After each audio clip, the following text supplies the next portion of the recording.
scan this. Sovi is here. Let's level up. Researchers are comparing predation risk and competition risk. So watch this quick graph question. We need the choice showing those effects are about equally strong. Start with the claim itself.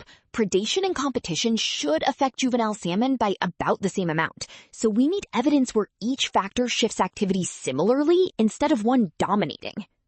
Now compare the single factor treatments. Treatment 2 isolates competition and treatment 3 isolates predation. So the best support should place the combined case between those two while relating back to baseline. That is exactly what option A says. Daytime activity in treatment 4 is about the same as treatment 1 and between treatments 2 and 3.